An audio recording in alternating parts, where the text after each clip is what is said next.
Hi, crafty friends. I'm Tina, the creative guru with Gems, Paper, Scissors.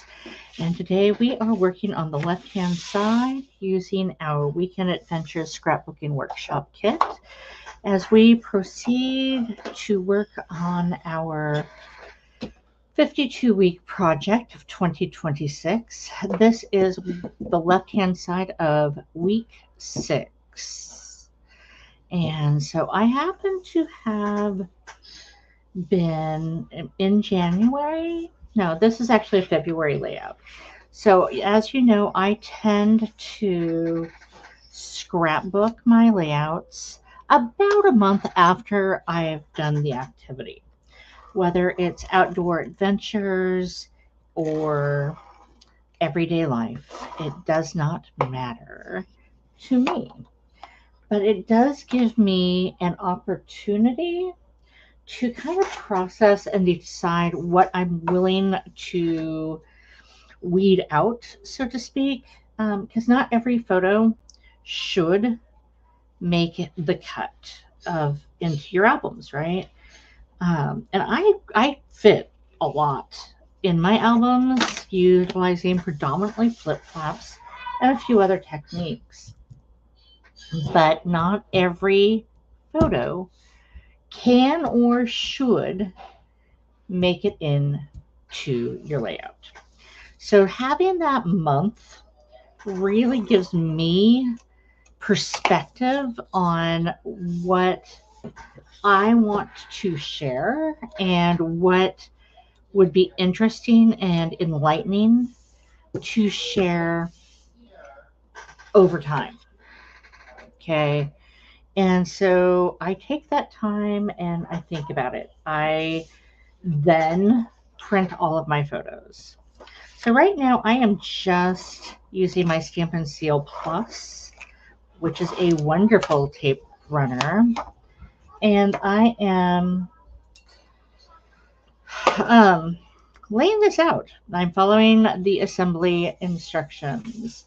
I have skipped the prepare for both pages because I just kind of got going. I'm chatting with you as I'm adhering everything down. But one of the things that it says that I now need to do is it says cut a 9-inch piece of linen thread and tie it through the die cut tag, which is going to go right here. And it has to go down now because I am going to tuck it behind my photo mat, which is also part of the prepare ahead that I have not done. So I popped out that cute little circle hole that was pre-die cut. I am going to grab my linen thread, grab my ruler, and then let's do about 9 inches, which is about to there. Grab our snips and thread on through. So I try and put these back in the bags so that they don't unspool everywhere.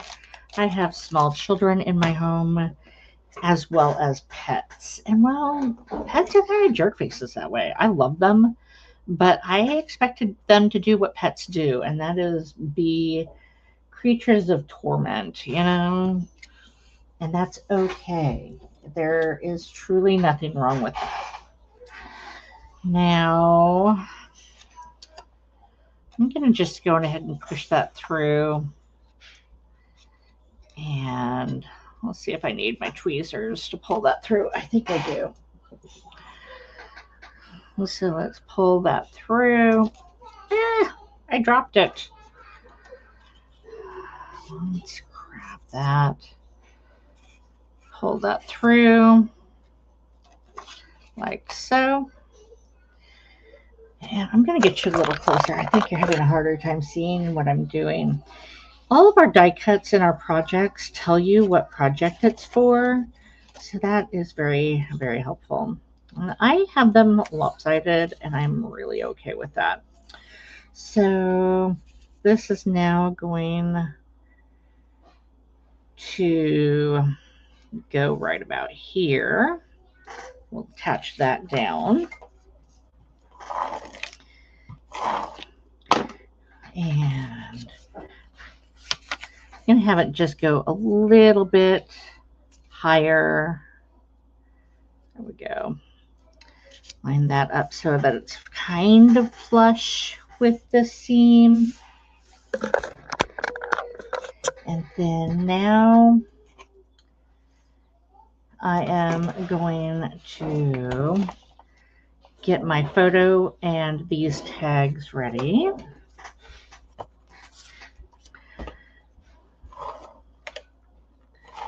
And as you know, I will do all of my journaling off screen before I assemble the album page.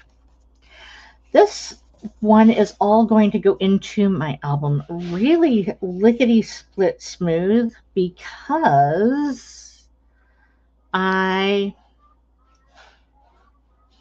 am not using any flip flops this round. So shocker of shockers, I know. So this is going to get tucked behind. Not quite sure why it's so long, but that's okay. So let's tuck this up. I'm going to line it up with my bridge, just like so. Then I want this to go fairly far over, and then I can attach down my photo because nothing else should be really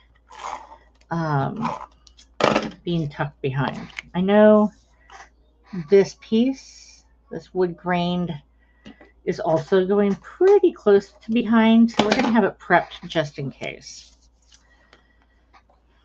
And like I said, I'm going to have that lined up and overlaid just a teeny bit. So overlaps and gives a little more visual dimension. And then there we go. That is gorgeous. And it helps pull this little walkway over. This is nicely secured and free-flowing. Next is a little banner that I get to, I'm going to just put a tiny little title over it and cover that. When you are working on photos and you're kind of doing embellishments over a photo, I really want you to focus on taking a few moments to make sure that everything goes over that photo in a way that is cohesive and might hide, like there's this little post that really does not add to that photo. So I get to hide it behind this embellishment. And then like that. In the example, it had the dark on the inside. I did the dark on the outside. And that's just because of the coloring of my photos. And we're just following along. I'm not doing anything extraordinary to this layout today. I know, really super strange and unusual for me, but it really is working with the flow of my layout. So I just have a couple more accent pieces and then a sticker. And I think that's it. I'm not even adding I'm not even going to add some dimensionals to this. Typically, you're used to me playing around with this a little more. I want this to point right there. And then we're going to slide this in so it just rises a little bit behind, like that. And then we have our little arrow posts And again, I'm going to have the dark on the outside because I don't really want it on my dark here. I want something a little more lit up, a little more vibrant right there. So let's add that right there. I like the center spool of that tree round. And a little bit more framing there, overhang, and I love it. This is a great simple layout. Tomorrow we will go live with the right hand side, and then on Sunday we will finish this off by installing it into our album. Until then, keep on crafting and find your joy. Bye bye.